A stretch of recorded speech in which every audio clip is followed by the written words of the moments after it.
Should now be streaming. Hold on. Yep. Hold on just a moment.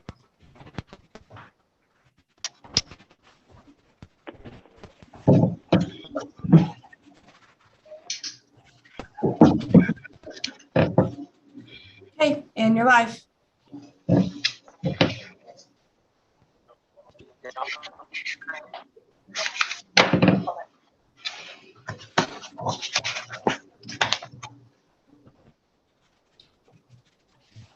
You guys are live. Thanks, Danny. Looks like it's okay. All good. We're ready to go whenever you are, Neil. All right. Good evening, everyone. Welcome to the meeting of the Lebanon Utility Service Board for Wednesday, March 17th, 2021. We'll let the record reflect. You guys hear me? You're breaking up. You guys hear okay? You're breaking up. You guys hear me okay? Hey, can you guys hear me okay? We can hear you now. All right, let me try some here and move to a different location. So I'm gonna try my audio. Is my audio okay? Yeah, let me try to move around a little bit here and see. We can hear you fine now, wherever you're at, Neil. Yep.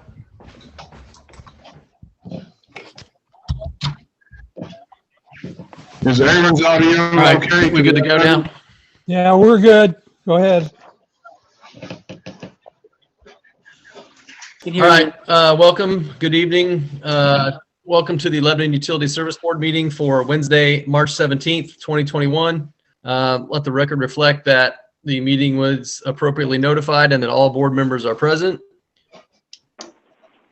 And looks like the first item tonight is the approval of our minutes from March 3rd, 2021. Everyone had a chance to review those minutes?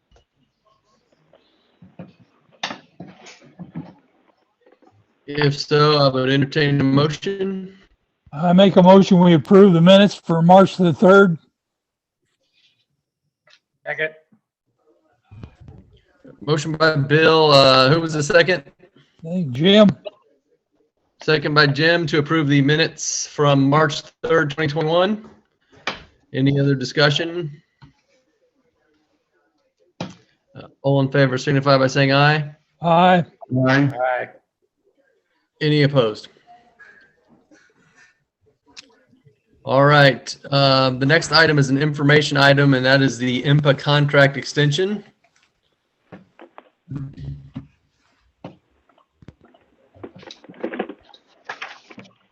Well, thanks, Neil. I guess we'll turn it over to Brian Brackmeyer with the IMPA, who's I guess we talked about this contract extension over a year ago, and it's just probably time for an informational update from IMPA to answer any questions the board may have. So I'll turn it over to Brian. Thanks, Brian.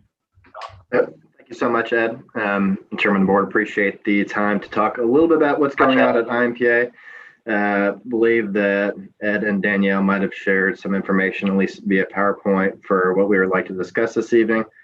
We're actually planning to do a little tag team. Also have Dirk Garriott, who is our manager of member services, to talk through some of the initial parts of the presentation.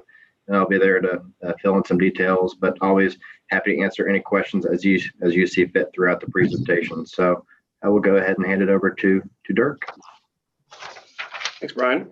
Thanks everybody again for having us here this evening. Happy to be a part of this meeting.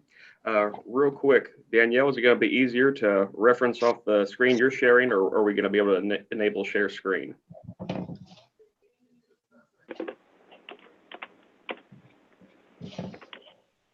I'll stop share so that you can. Okay, if that makes it a little easier and I can just take control of that and we'll walk through this.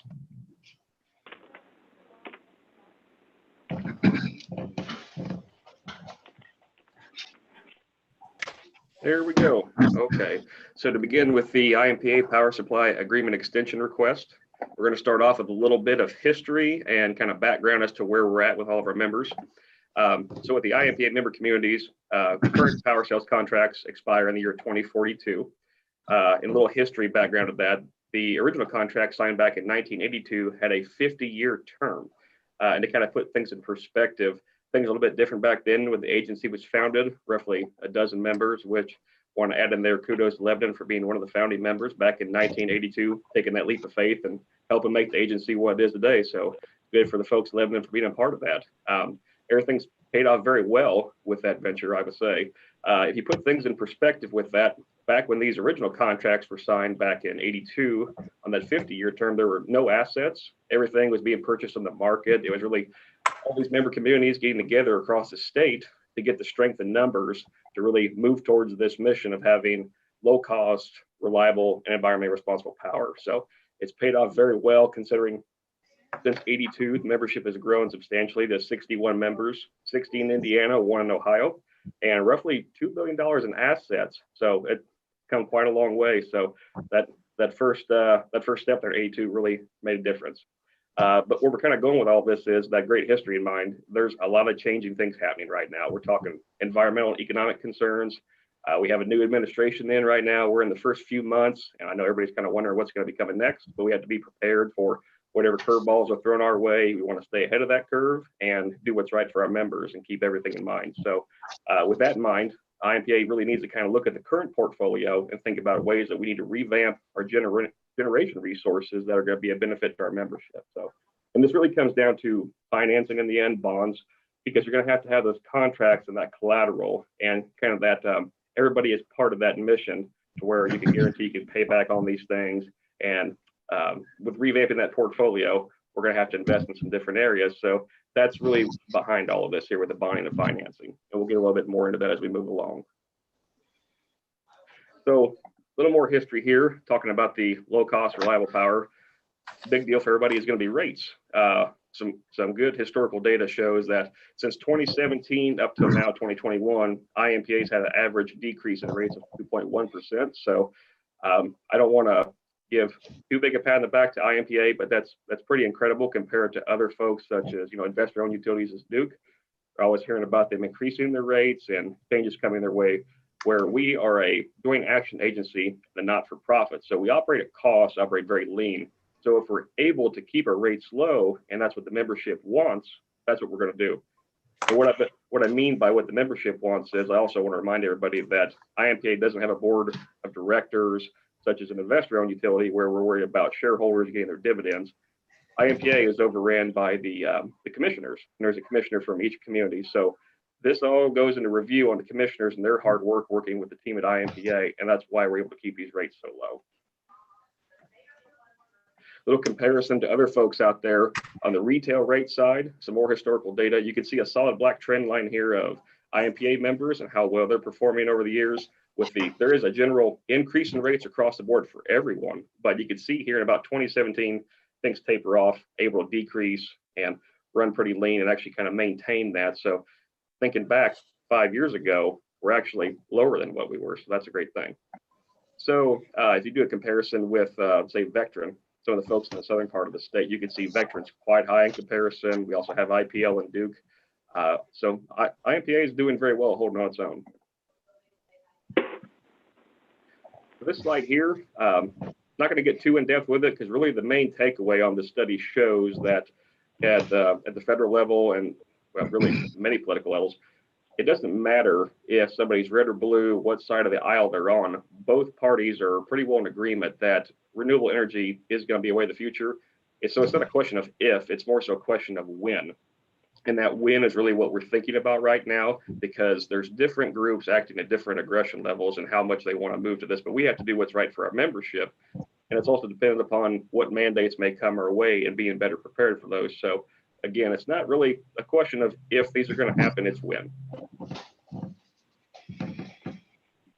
To continue along there, political wins, everybody's thinking what's coming next. I know we're also thinking that right now with this new administration, a lot of things are changing, and I'm sure there's going to be some things we're not seeing yet. But I know Green New Deal has been a pretty big buzzword in the media, different things like that. We just want to, again, stay ahead of that curve and see what we can do to where it's not going to have a negative impact on our rates and our members because of that. So compliance cost, this is a theoretical chart. I want to put a heavy emphasis on that. And really what this picture is painting is that the harder you work towards renewables, depending upon your timing, getting that CO2 compliance, it can get quite expensive.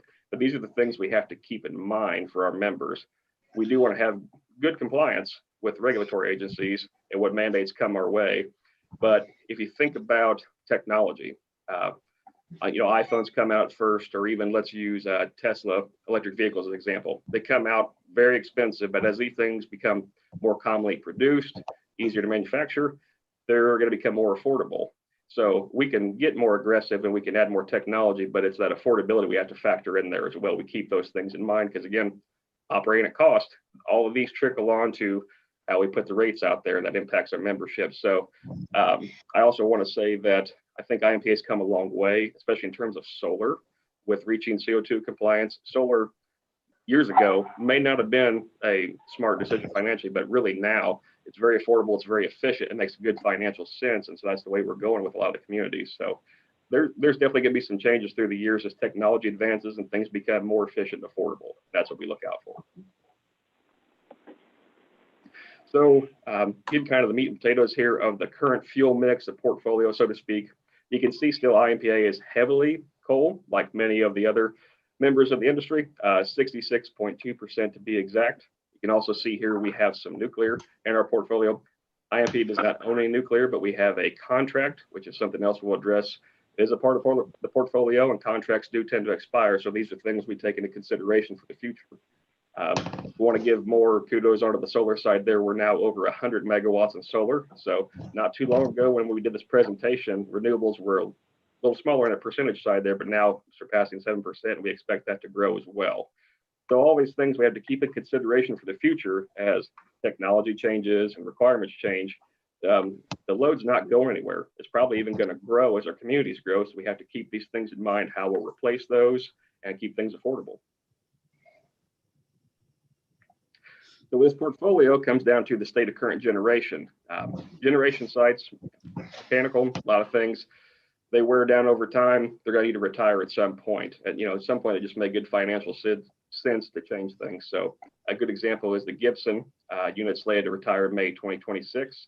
So there's going to be the need to replace these retiring units and add additional generation to our portfolio. So this also requires long-term planning and a lot of things we need to keep in mind for our members.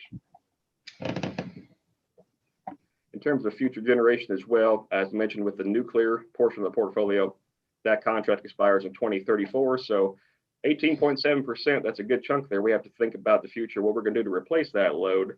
And then you also have to think of growth beyond that, because again, our communities, the member communities are not getting any smaller. They're going to keep growing and staying successful. So you have to plan for those as well. So you can see where the revamping is going to come into play.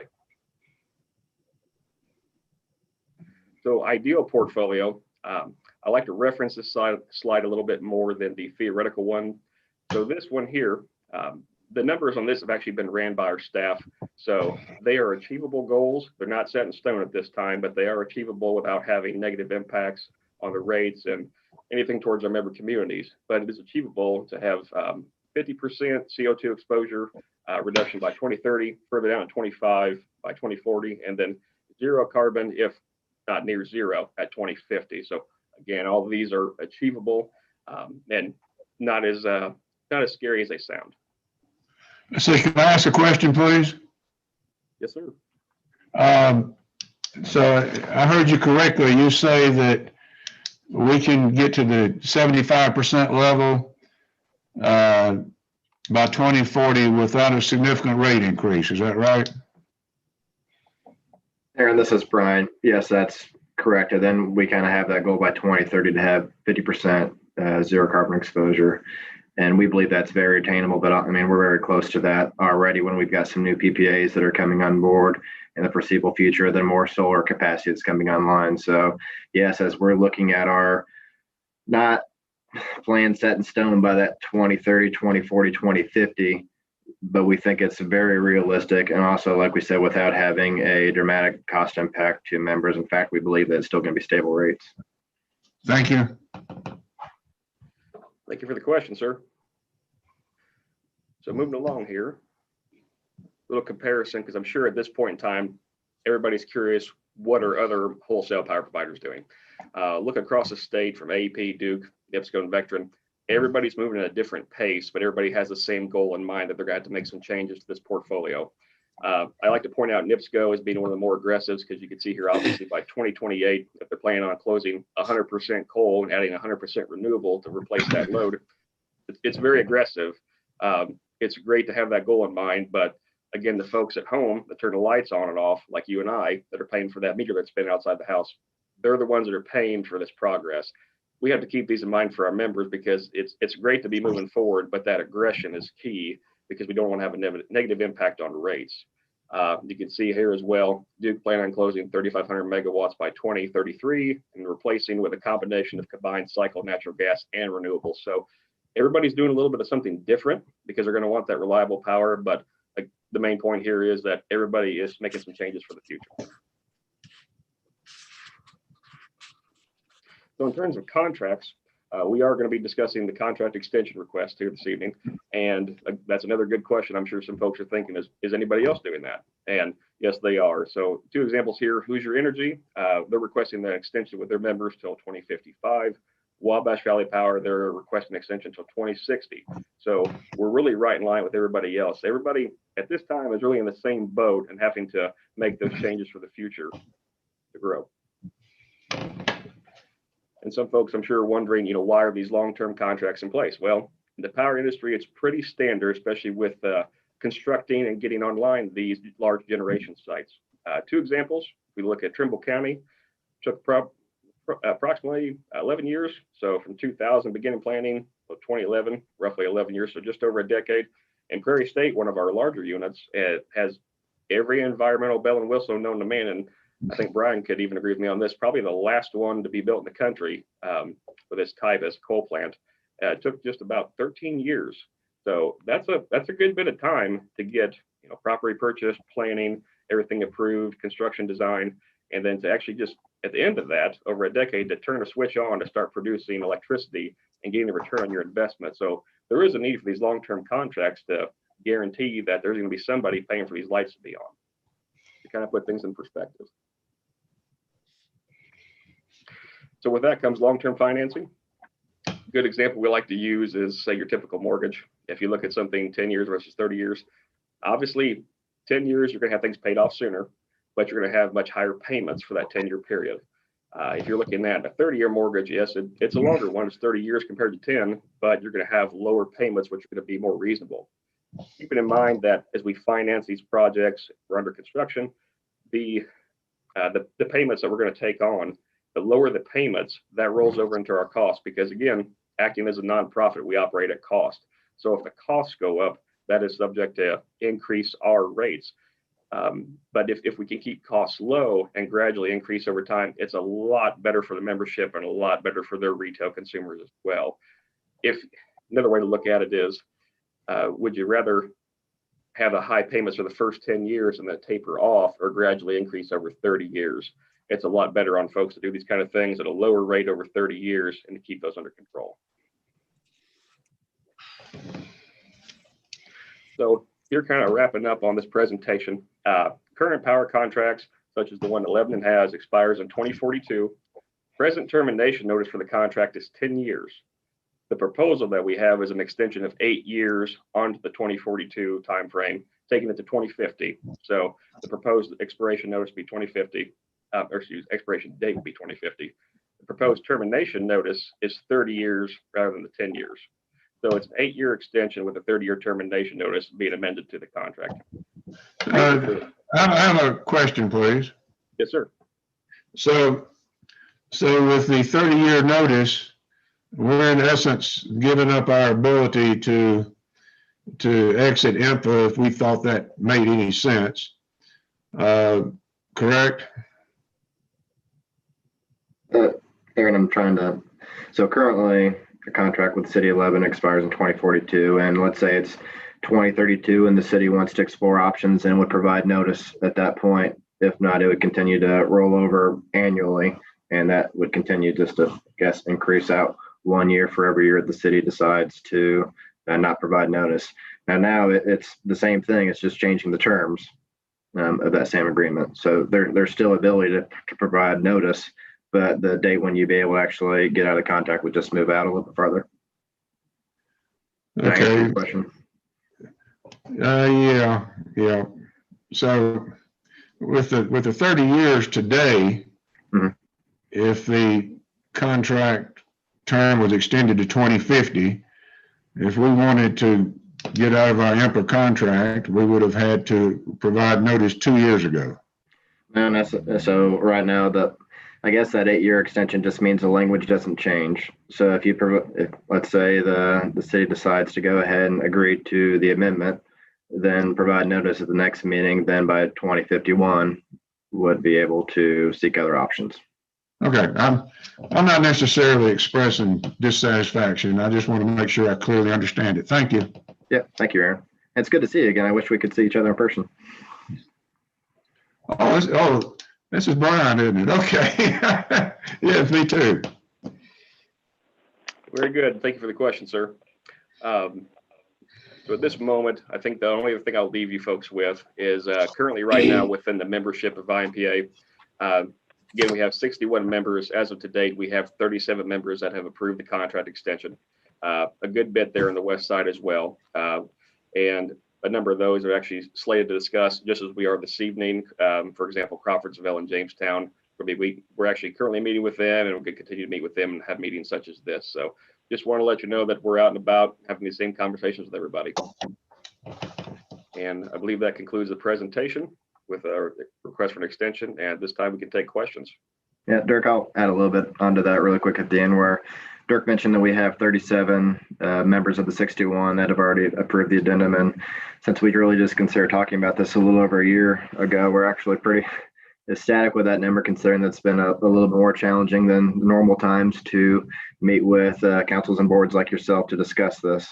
One of the reasons I think we've been so successful in this is because we're an agency that's truly governed by our members. So Ed Baskell, being the commissioner from City of Lebanon Utilities, he's a huge part of the decision-making process for every major project, or well, I guess really anything that comes through the agency. So, and that's great, because when you talk about what the benefits of public power is, it's really kind of making sure that rates are low, cost effective, and having a reliable system for your citizens, and being public power again too, that we are not investor-owned utility. We're not paying dividends to shareholders.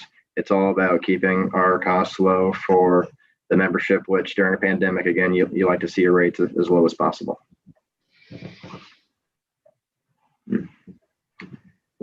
But again, I know that was a lot in a short amount of time. We are happy to take any initial questions, comments, feedback if you have any. This is Aaron. The Finance Committee had a brief discussion of this about a year or so ago, and my understanding of what we discussed a year ago coincides with my understanding as a result of this presentation. So the Finance Committee, and Neil, you can chime in here if you want to and need to clarify, but we didn't make any final decision. I expressed individually the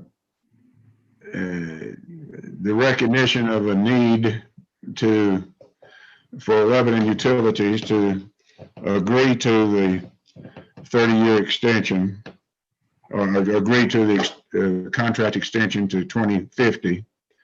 And so, but like I say, I don't recall the Finance Committee reaching a formal conclusion, but I did reach an individual conclusion. Yeah, I recall that, Aaron.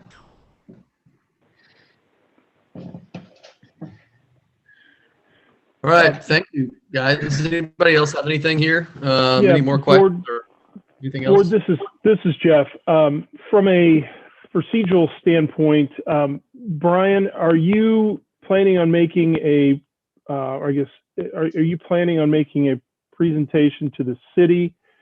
Is that scheduled, or are you waiting to move forward with this step, or what is your timeline for next steps? So first and foremost, we serve at the pleasure of the service board. So if the service board would like to make a recommendation to council, that would be absolutely fantastic.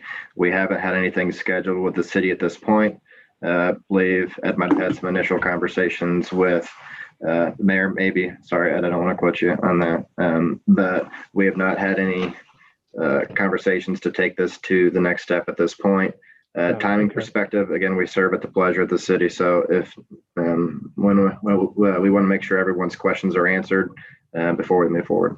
Got it. Okay, thank you. So board, the next step really would be to potentially for the what has, I believe, been the practice in the past is for the utility board to formally consider the contract extension and either through resolution or some sort of formal recommendation, recommend approval of the any amendment to the power purchase agreement to the city council, and then the city council would then act based upon that resolution.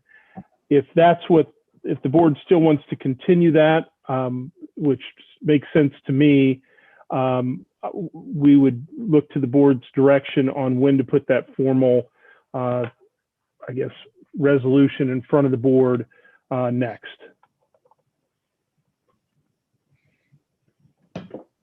Now, this is Aaron. I like the idea of our city council, who is the creative body of Lebanon Utilities, making the final decision. And like I indicated a little bit earlier, I personally am ready to proceed whenever the other members are. And I would proceed with a positive recommendation to the city council.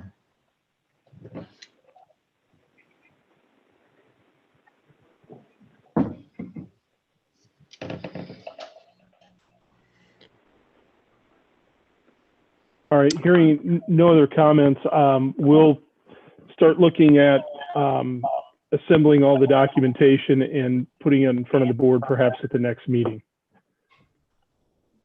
Thanks, Jeff. Thank you guys for the information. Thank you all for your time. We appreciate it. Thank you. Good to see you, Brian. Yeah.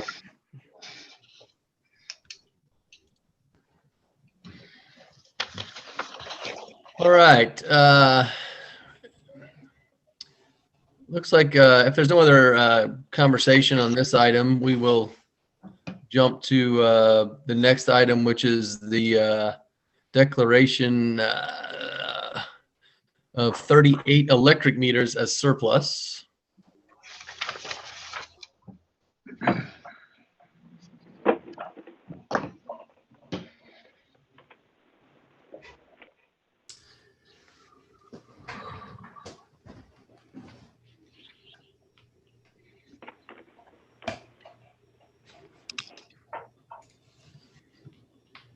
Thanks, Neil. So I'm David, the metering supervisor, and we have 38 electric meters that we need to declare as surplus property. Because the total value is believed to be zero, we will follow the Indiana Code 5-22-22 and the disposition of the property. A summary of those were all attached that Danielle sent out. Again, that was just 38 electric meters, surplus property. All right. Thank you, sir. Pretty straightforward. It sounds like no value, old meters, and just need to declare these as surplus, correct? That's correct. All right. Any questions at all about these meters before we entertain a motion to approve? Yes, the only question I have is, are these new meters that were just fully depreciated?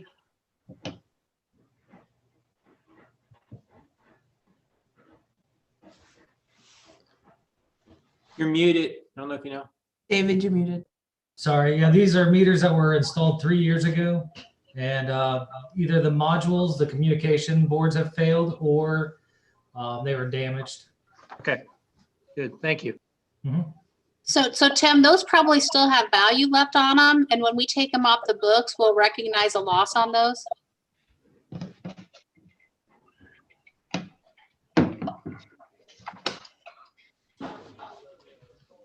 All right, so these are damaged meters or meters that quit working for whatever reason that are at least 3 years old.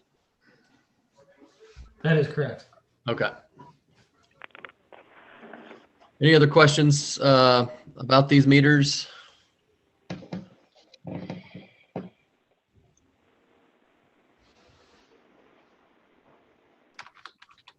All right, if not, I'd entertain a motion. I make a motion, we move to approve the request to declare the listed 38 electric meters as surplus salvage and for them to be destroyed in accordance with IC 5-22-22. Second. Motion by Bill, second by Tim to approve the request to declare these 38 meters as surplus and be disposed of in accordance with IC 5-22-22. Any other questions? All in favor signify by saying aye. Aye. Any opposed? All right. Thank you. Thank you for that. Next item is the Baker Tilly Master Service Agreement. It's an action item.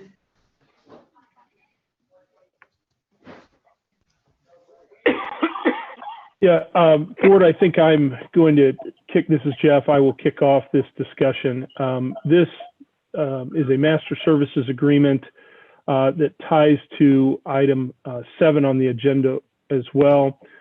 Scott Miller from Baker Tilly is on and available to answer any questions, as well as Sandra. But this is a fairly straightforward professional services agreement that operates as a master services agreement between Lebanon Utilities and Baker Tilly. I'm happy to answer any questions about the agreement, though Scott would likely be better versed. And then if we look at item 7 on the agenda, in terms of the scope of services, the purpose of initiating this agreement is to tie this to the SRF bond issuance for the Abner Longley water storage tank and booster station. And I will let Scott and Sandra address that in more detail, but in essence, we are ready to move forward with funding that anticipated project, and we would look to Baker Tilly to assist with that SRF funding process. Scott? Yeah, I'll just chime in. Thanks again for having me. Happy to be in front of you all again. I wish it was in person. Hopefully that will happen here real soon. But this is, as Jeff said, this is to get us ready to do the financing for what is phase 2 of a series of projects that were identified several years ago. This project is moving forward, as Jeff said, through the SRF process. The preliminary engineering report has been updated by Butler Fairman and I believe has been submitted to SRF already. The cost of the project would be paid by a bond issue through SRF like we did back in early 2019 for the phase 1 project. The rates and charges to support that bond issue were calculated back at that time during the first phase process, and you're in the middle of a phased in rate increase right now. I believe you had another increase that went into effect January 1st of this year, and then a final phase that goes into effect January 1st of next year. So the expectation is that those rates and charges will continue to be sufficient to service this debt as well as your outstanding debt. We'll confirm that as Sandra is wrapping up the 2020 year-end financials. We'll confirm that that is the case, and then the majority, assuming that is so, the majority of our work will be to prepare the financial requirements, the financial documentation that SRF requires to move forward with this type of bond. So yeah, the master services agreement is just to put in place to have there and would be in effect until either Lebanon Utilities or Baker Tilly were for some reason to terminate it, or at some point we would likely submit an update to that just to keep the document fresh, but we've kind of transitioned to this process where we have a master services agreement in place, and then as additional items of work come up that the utility would like us to undertake, we would provide a scope of service and a fee for that particular scope of service, which is what you've got before you this evening.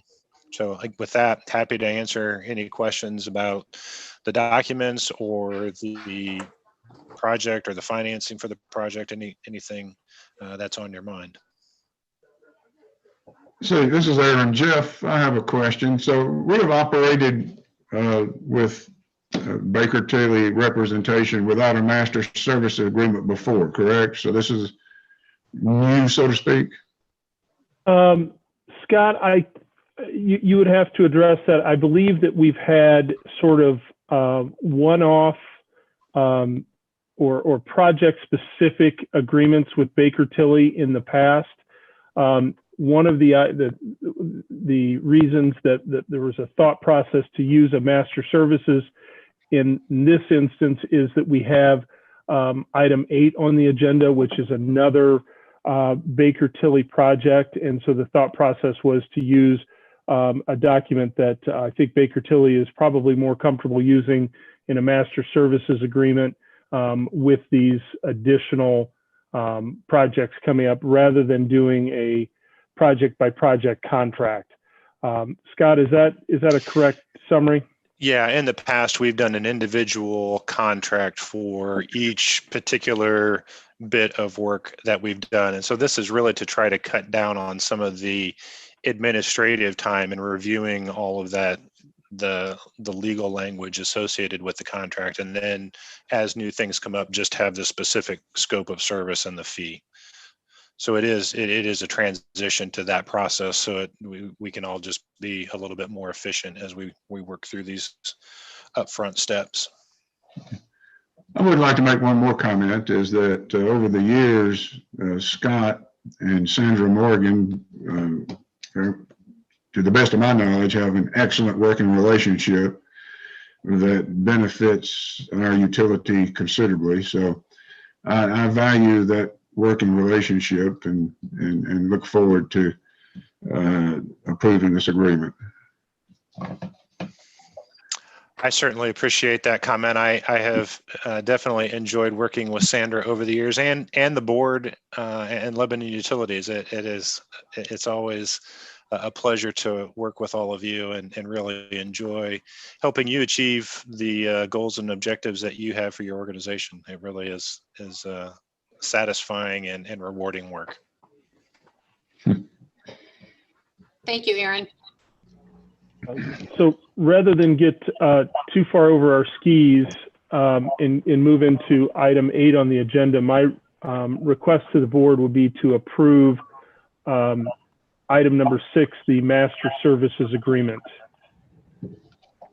allowing Ed to execute.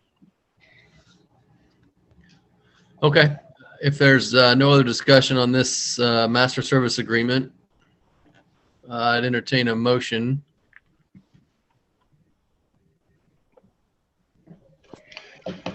This is Aaron. I move to approve the master services agreement with Baker Tilly, allowing Ed Baskerville to sign on behalf of the utility. I would second that motion. All right. Motion made by Aaron, seconded by Jim to approve the master service agreement with Baker Tilly. Any other questions or discussion? All in favor signify by saying aye. Aye. Any opposed? All righty. And if Jump I to the could, next. Yeah. And while you're doing that, if I could add one thing, this just popped into my head. I want to just bring this to your attention so that if you're talking with the mayor or somebody from the council, you're aware of this. We have a separate master services agreement with the city for any city work that we do. And we felt like in this case, having one MSA for the city and one for the utilities made sense, since we have different bodies making those decisions. In some cases, we just have one for the entire community, regardless of what we do. But here, to us, it really made sense to have a separate one. So just again, in case you have a discussion with somebody at the city, there are two different agreements, one for utilities, one for civil work. And this is also a different set of Baker Tilly employees work with the city. Yeah. And you work with us, is that correct? That's right. They don't do utility stuff and I don't do civil stuff. We kind of stick to what we know and what we specialize in. So yeah, it is a different group. Of one of my partners, Brian Colton, actually leads our civil work.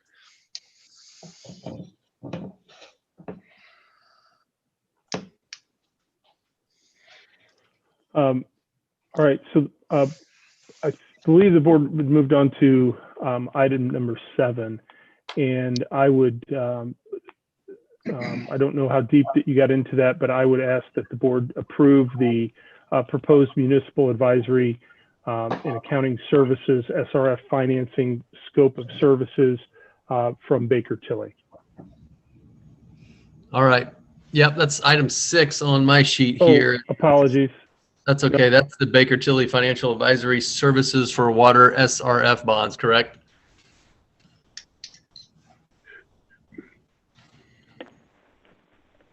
That's what I have on my sheet as well.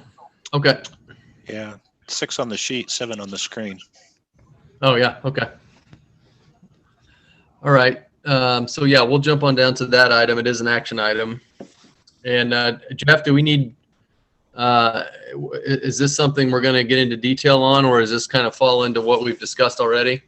I believe that this, unless there are questions about the SRF funding or their scope of services, I believe that it has been discussed previously.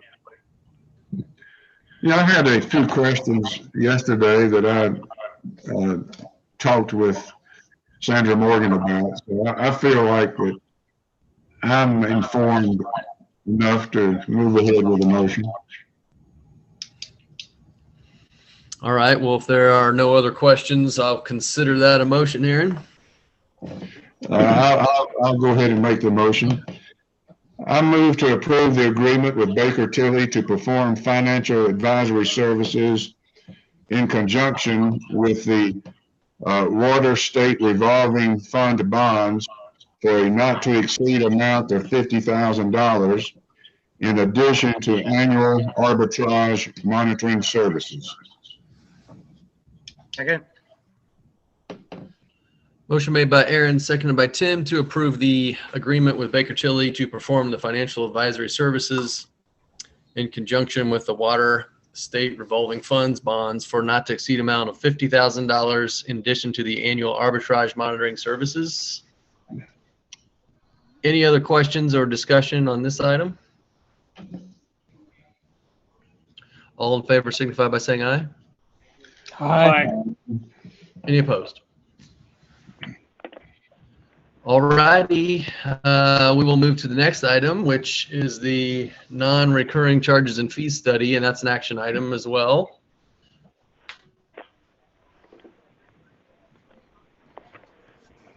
Jeff, do you want me to take this one? Please. Okay. Help yourself. Yeah, I was just pulling up, turning the page, but help yourself. No, that's okay. I'll just give a little background and then you can add where I fail. But so we've been kind of looking at our non-recurring rates and charges over the past few years. And to be quite frank, they're really just they're not up to date. We are not looking to go out and increase fees or anything like that, although a few of them may increase because some are certainly very low. But what we have found is that we have some pretty good schedules of fees for like electric, but we do have customers that are water only or they're not electric. And we have to dig back through 25 years worth of ordinances to try to put these fees together. And in some places they don't even exist. And one of the big items that came up this year in the audit was the fact that we charge a penalty on the water utility that's consistent with the electric utility. It's 3%. But if you follow the ordinances back, we can't specifically find where it was changed. I don't know if I have all the ordinances, but Scott was able to go back, I don't know, 10, 15 years, Scott, and find in the city code where it had changed. So what we would like to do is we would like to have UMBA clarify all of those into a schedule of recurring charges for each one of the utilities so that it's very clear for each utility what those charges are. And right now it looks like we have a not to exceed of about 17,500 on that. It could go under that potentially. I don't think it'll go over, but I think once we get into the telecom, we'll see that theirs are spelled out a little different. So I don't think we'll have to do a lot of work there. So and that Jeff, will also include the IURC filing, right? yes. Yeah. The legal for that. Okay. Yeah, the electric would have to go to the IRC, and that also potentially includes some cleanup, or not necessarily cleanup, but some additional clarification about which different schedules within the tariff are available to customers. And so that wouldn't be a regular docketed rate case filing. We would do that as a 30-day filing, or at least try to do it as a 30-day filing, which is a much more abbreviated process. Board, this is Jeff. We are also hoping, in conjunction with this, with these non-recurring charges, to go in and clean up some of these ordinances so that we are looking to one place. But what happens in a lot of communities is you will have and like what we have done over the past decades, is you will approve an ordinance and then say 2 or 3 years later, there will be an amendment to that ordinance. We had one number of years ago where there was a administrative issue where an 8-inch water main fee was left out of the ordinance. We can't charge for that unless it's there. So what we did was went in and said, we just amended the ordinance and added that 8-inch fee that the city council had approved back in. But what that means is that we now have to go to 2 places to look up those ordinances that govern an 8-inch line. So what we're going to try and work through is to go back and rescind old ordinances and put them into one place, so it is a more customer friendly and staff friendly, a more usable set of documents, so that there's one place to go to look for the majority of the answers, rather than a series of documents that you have to piece together. And again, this is not an uncommon thing. It's just time for us, as we've looked at this, to clean this issue up. And so that will, we hope, pair nicely with this project and working with Baker Tilly on that as well. Yeah, and Jeff, I'll add for both the water and the wastewater, I believe there's 5 ordinances that go all the way back to the 70s for the water that we have to dig through every time we have one of those questions. So, and I left that part out because I knew you were probably doing the bulk of that work. So I apologize for that.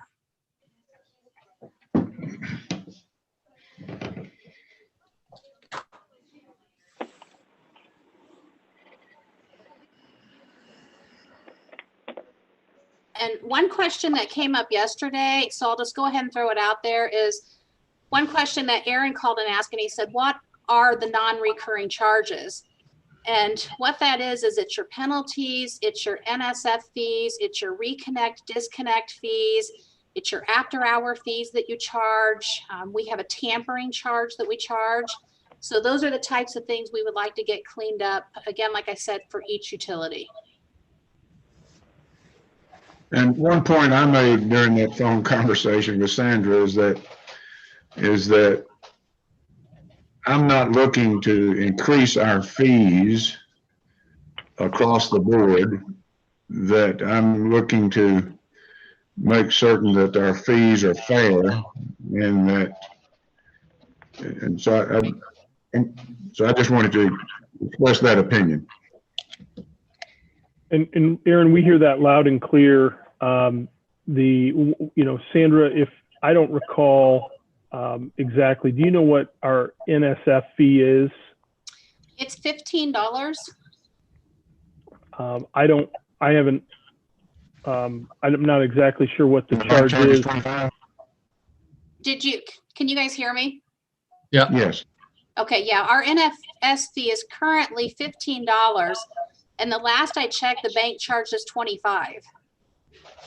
And then I also don't know that may not be a good example, but there are fees that at times are inconsistent between the utilities that we can charge. So that's part of, it's going to be modernizing our fees, making sure that they're consistent and harmonized throughout the utilities.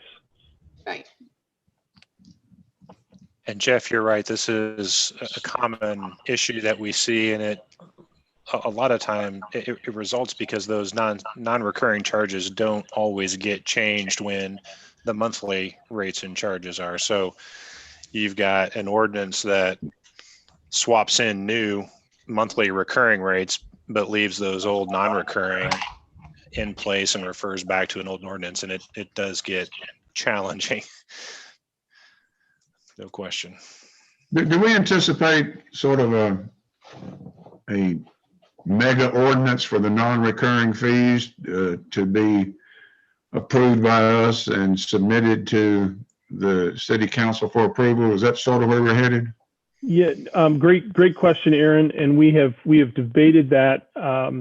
That was my suggestion, and I think that Mr. Miller has very appropriately shot me down in suggesting that we have one ordinance.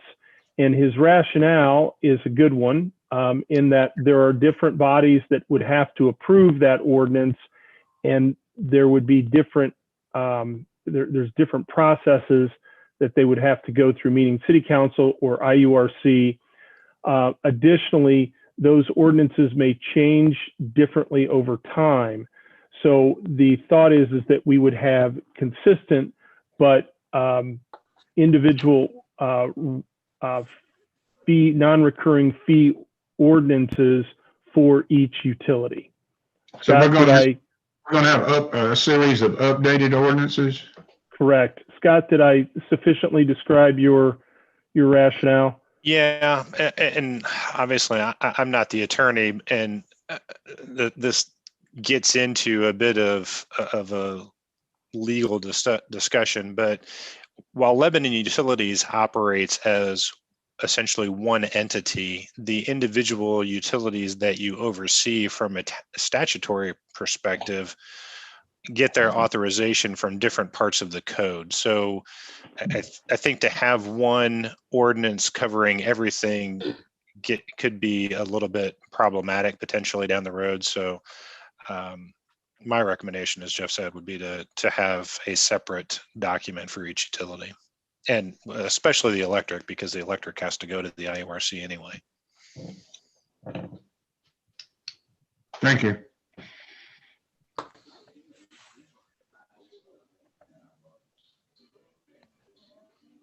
Right. Any other discussion on this item or questions? If not, I would entertain a motion. This is Aaron. I move to approve the agreement with Baker Tilly to update the non-recurring fees for the electric, water, wastewater, and telecommunications utilities for a not to exceed amount of $17,500. Second. Motion made by Aaron, second by Jim to approve the, was that Tim? Yeah. Okay. To approve the update to the non-recurring fees for electric, water, wastewater, and telecom for not to exceed amount of $17,500. All in favor, signify by saying aye. Aye. Any opposed? All right. Thank you, everyone, for that information. Thank you very much. Look forward to working with all of you again.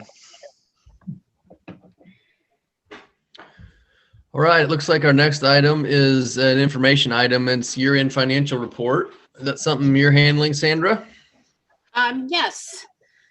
So, can you guys see my screen? No.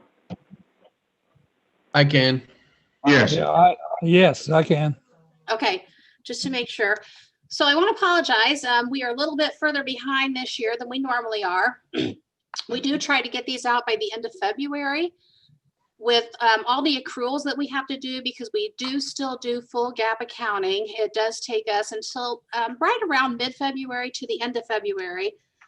But this year, if everyone remembers, we had the State Board of Accounts in here and they took up our entire January. So we got started a little late. So they are coming to you just a little bit late. And these are meant to be a very high level summary of what you have in the financials that were put in with your board packet. And if you have really detailed questions, feel free after the meeting, just send me an email or stop in. I'm fully happy to meet with anyone and go through any specific questions and all the details. But on a high level, in looking at the electric utility, for 2020, we had about 22,500 in operating revenues. We had, or 22 million, sorry, 21,500,000 in operating expenses for an operating income of about $900,000. We had some non-operating items of about 300,000, and most of what that is we do have one bond in the electric utility, our 2013 revenue bonds. So our net income was $606,000. In looking at that and comparing it to last year it was 471,000, so it's a little bit higher than it was last year. And to kind of summarize what you see is, if you take the net income and you add back the depreciation and then deduct out our bond payments, it leaves us about $959,000 for capital improvements. And our rates that were implemented in 2012 were built to provide about $1 million in capital. So right now, the rate structure we put in place back in 2012 is still providing exactly what we needed at the time. If we look at our budget, our total operating revenues, we budgeted at $23,479,000. The actual was $22,400,000 for a difference of about $1 million, which was about 4.6% less than what we budgeted. Following along with that on our operating expenses, they were about $1 million less than what we budgeted also. And what you see there, $800,000 of that is actually sales and purchase power. So normally those will go hand in hand with one another. If your sales go down, obviously your purchase power is going to go down by about the same amount. But we like to see that number within 10%. So we were really happy with the 4.6 and 4.3%. Looking at our major capital improvements for the year, I am not going to read these to you. These are all spelled out just like this in the financial statements. But when you look at it, we budgeted $1.1 million. We spent about $700,000, leaving about $427,000. What you will see throughout all of these financials is last year when the pandemic hit, we sent out several emails to the managers, and the managers were fantastic about, if you don't have to have it, don't buy it. And, you know, we live by that all the time. But there are certain things that they really, you know, if they needed a mower, they went ahead and scraped by with what they had and moved it to this year, just because we was so uncertain with last year. So That's why you're going to see a lot of differences on some of these. When, like on this one, when you see electric's portion of admin vehicles, we spent $0 because we decided that we could push that off for a year. This is just a little bit of a capital history, just to show, you know, kind of what we've been doing. And I thought I'd go ahead and explain the spikes back in 2014, that $3.2 million. That was part of our 2013 bonds, and that was West Sub and Central Sub. 2016 was also part of that bond. In total, it was about a $9 million bond, and that was for the operations building. And then what you're seeing there, the spike in 2018 was the 69 line and AMI. Taking a look at our cash reserves have been fairly stable since 2017. If you look across there, so, you know, right now, each year we've been building just a little bit in those cash reserves. So overall, right now, financial performance for the electric utility, it was slightly above the budgeted expectations. And just to re-summarize, the current rate structure was designed to provide about $1 million, and that's exactly what it did. So we're pretty pleased with the electric utility. Any questions on the electric utility? I have one comment, Sandra, is that Okay. one thing I look at is how the net margin compared to the budgeted net margin. And, you know, as you reported earlier, the net margin was $606,360. And that was 14% less than budgeted. I'm not necessarily expressing dissatisfaction. I just wanted to note that. Right. Okay. If there's no other questions, we'll move on to the water utility. And I do apologize. This gets very repetitive, but we are audited per utility. Each utility is considered its own enterprise fund. So we do have to keep them separate, and we do have to do separate financials for each utility. So bear with me. On the water income statement, we had operating revenues of $4.5 million. Operating expenses of $3.2 million for an operating income of $1.4 million. We did have a little bit, so we are just now starting to pay back the SRF. So the SRF loan, I think we took that out over about a 2-year period. We started paying that back last year, so the expense is a little bit minimal there. For a net income of $1.3 million. And if Scott's still on here, he will be pleased here in a second. So our end of year, if we look at our end of year 2019, our net margin was about $1.8 million. So it does look like we went down about $500,000, but $700,000 of that 2019 was availability fees versus $138,000 this last year. We just didn't have as many people moving in and building during the pandemic as we had the prior year. But what I think Scott will be a little bit pleased about is if you take the 2020 net income of the $1.3 million, add back the depreciation expense and deduct the bond payments, the water utility had approximately $1.6 million left for capital. And the new rates that were implemented were designed for about $758,000 in capital. But what this is showing us is it's, you know, those rates were built to cover these next bond payments. So I think he should find that once we get this SRF this next year, we just went into a position where we can cover that bond and interest payments. That's exactly what I was hoping to see. So, I was hanging out to see that. Yes. I figured if you were still on, you Yep. would be interested to see that it did exactly what you guys designed it to do. And while it looks like there's a lot of extra funds left over, there's not. That's getting us ready to pay whatever debt service we may have to pay depending upon which route we go.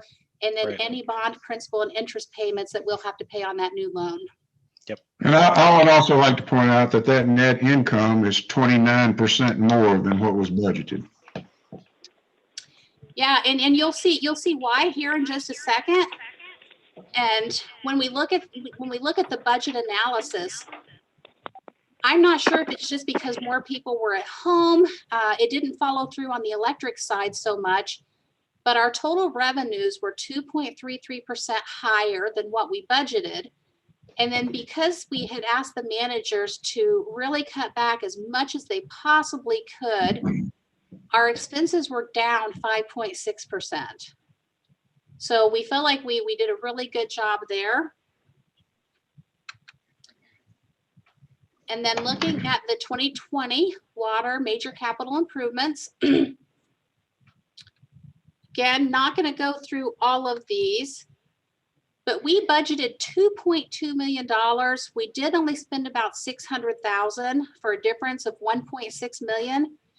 And I can't speak to why we didn't start Syracuse Drive, because that's the bulk of that. But I think Ryan's on. I don't know if he wants to add, or somebody else may know. I think that project was delayed, but it is still going to happen some point. Sorry, I didn't mean to interrupt, Sandra, but yeah. No, I'm asking. So Syracuse Drive was delayed for COVID. Okay. Basically, Cocosine was just kind of put a real quick stop. And we had a couple options on Syracuse Drive. We could have started it in November when it got real cold, basically left all of the cones and barriers in people's front yards, and then came back into February and started again, or push it back into the beginning of, middle of February, beginning of March, and do it again. So Syracuse Drive is actually started beginning of last week, and they are already around the bend on. They've got the tie-in and everything. So Syracuse Drive is ongoing. But yeah, we did all the engineering and everything, but we pushed everything back because of COVID and everybody's policies. Okay, thank you, Ryan. So there's just a quick look at the capital history. What you see there in 2019 was the Sugar Creek Well Line and Indianapolis Avenues Phase 2. And both of those were part of that first SRF loan. So taking a look at our water cash reserves trend, right now, so we had started trending downwards in 17 and 18. But like Scott referred to earlier, we are in the we were in the third year of the rate increase in 2020. We just started the fourth year of the rate increase. So that is allowing our cash to trend up just a little bit, but that is getting us ready for those additional bond and interest payments that we'll be making. So to summarize, just on the water utility, right now, the rates are currently exceeding what's needed to support the capital, but they're getting us ready for what we're getting ready to do on the bonds. Any questions on the water utility?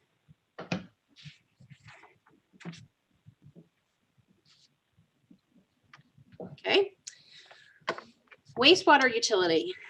On the wastewater utility, we had operating revenues of about 5.6 million. Operating expenses of 4 million for an operating income of 1.5 million.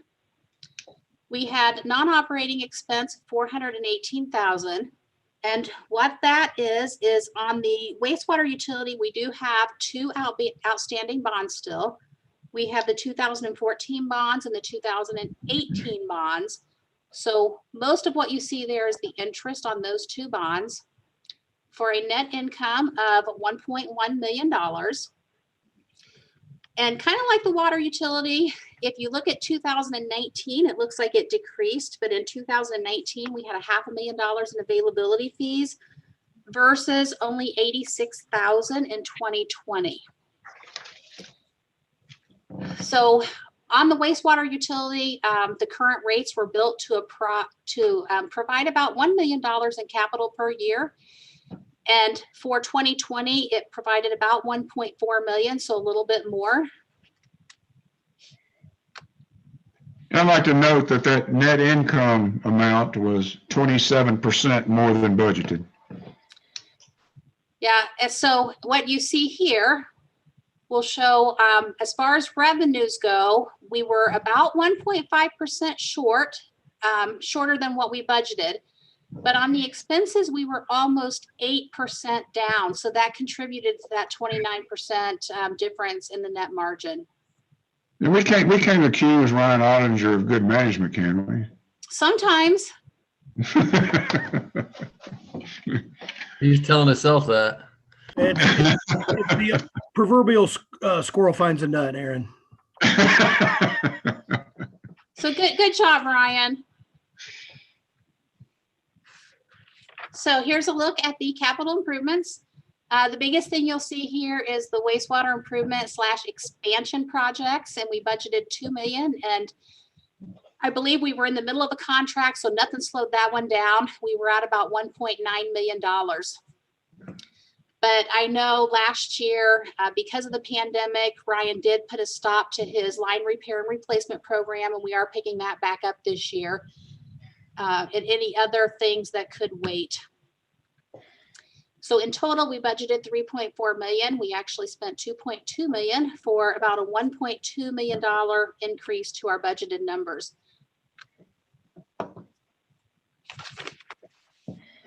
On our capital history here, it ran fairly stable until you get to 2019, and that is our wastewater treatment plant expansion, and that for the most part is covered by bond.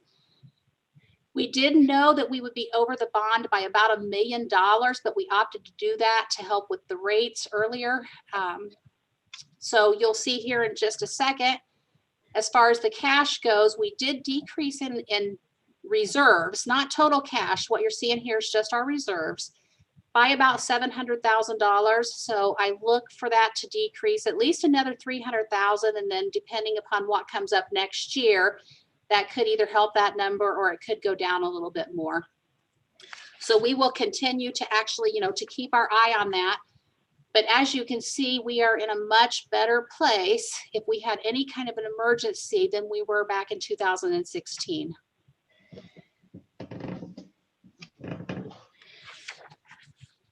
Any questions on the wastewater utility? Okay, so for the telecommunications utility, we had operating revenue of $868,000, operating expenses of $577,000, for an operating income of $291,000. They had what you see for the telecom utility, the expense you see there is really on the lease on this building. So it's interest on it's an operating lease on this building. The other three utilities have that also. It's just not as prevalent because you have those big bond expenses. But they had a net income of $289,000. Compared to 2019, it was $292,000, so about the same. And that net income was 129% more than budgeted. Go ahead. Well, yeah, more than what was budgeted. And here's why. So I will say the pandemic worked out very well for the I-Lines utility because you had so many people that had to start working from home, and you had a lot of kids that ended up having to do school from home. So total revenues was up almost 10% from what we budgeted. We normally budget a 3% increase for telecom. So 10% was really good. And then on the total expenses, they were under budget by 12.5%. So I like to budget better than that, but I think it was a pandemic year. We don't like to be over 10%, but when it's on the expense side, or if you're on the savings side or you're on the gain side for sales, I think that's a great thing. So we'll give Seth kudos on that too, for running a lean organization. In looking at Seth's 2020 capital, he budgeted $102,000 and spent $47,000. There's a little bit of his capital history. I did look all the way back to 2013, and the $86,000 included a fiber project. So at that time, we were still putting in a few fiber projects. And the telecommunication cash reserves actually is a little bit different than the other utilities. So because telecom still owes that $600,000 loan to the other three utilities, what we do every year is we try to make sure that they have anywhere between $150,000 and $200,000 left. Anything above that, we pay towards the loan. So we are projecting that that loan is going to be paid off, I believe, in about 3 more years. And after that, you should see this number start climbing significantly. Or on the flip side, they will have that additional money to actually go in and make improvements. But this balance here does include a $200,000 payment on those loans, which puts the balance down to $600,000 at the end of 2020. Is there a chance we can have a loan repaid in 2 years? Absolutely, there's a chance, Aaron, because honestly, we probably could have paid another $100,000 on it this year. We didn't, because I don't want to put them in a bind, you know, and I don't think it would, because like I said, Seth operates with what he has. So potentially next year we could pay $300,000 on the loan. I think I am projecting $200,000 a year just so that I can keep him around the same levels. But when he's increasing customers at the rate of 10%, we definitely would have more money to put towards it. So absolutely, we could pay it off before then. I like that idea if it's feasible. So any questions on the telecommunications utility?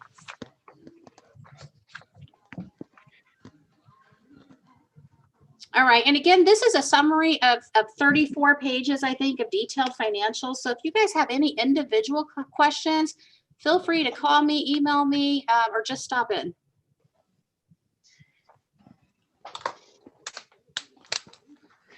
All right, Sandra, thank you as always for your detailed explanation of all of our finances. Appreciate that. Anybody else have questions for Sandra?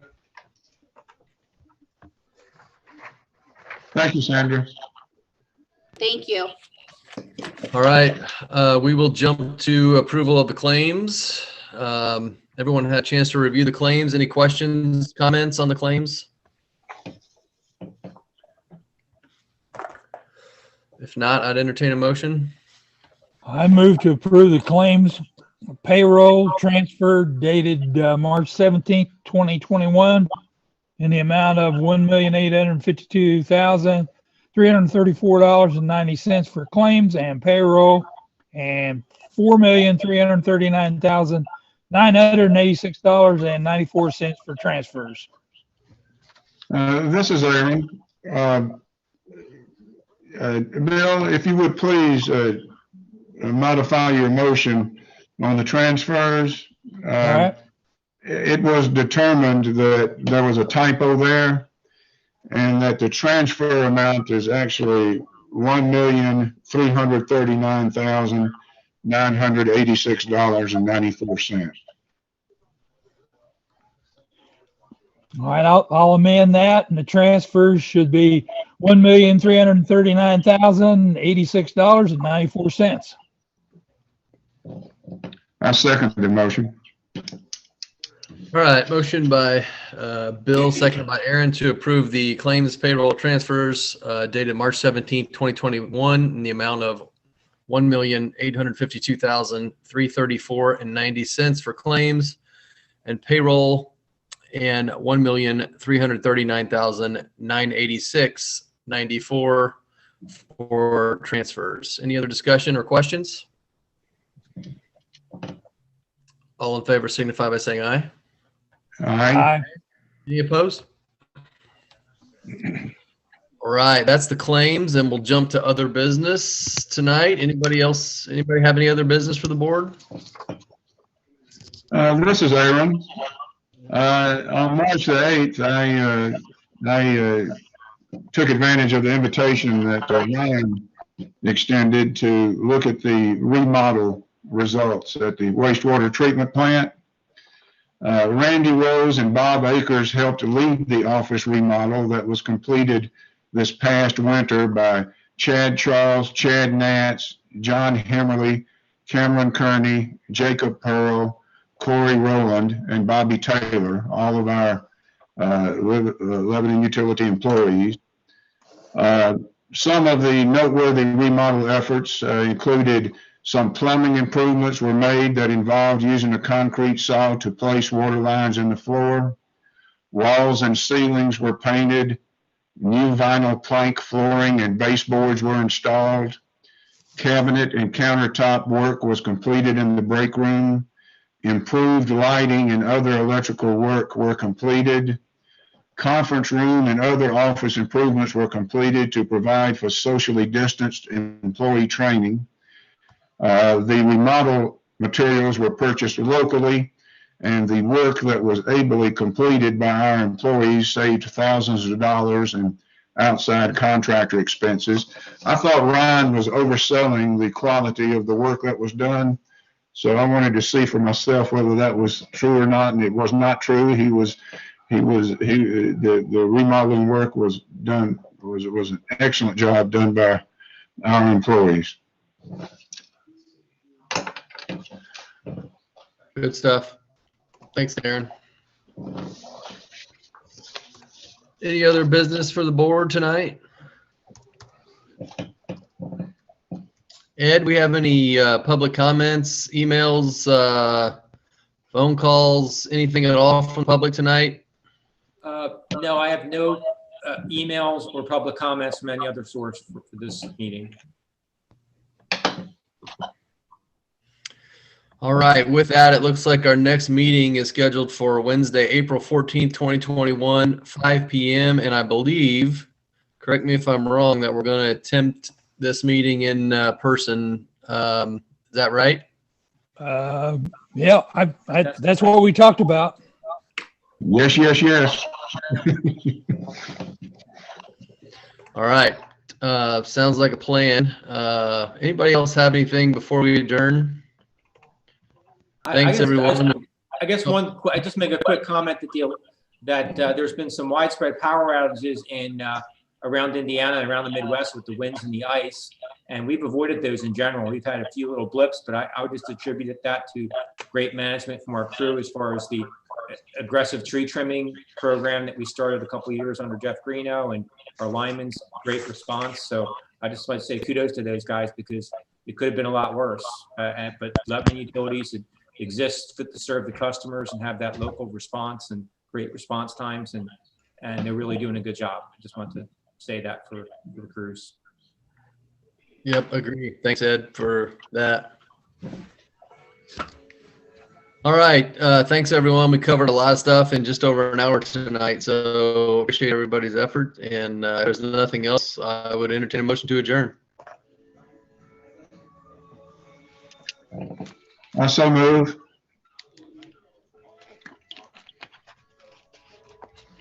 I'll second. Motion by Aaron, second by Tim to adjourn. All in favor? Aye. Any opposed? All right, we'll stand adjourned. Thanks, everyone.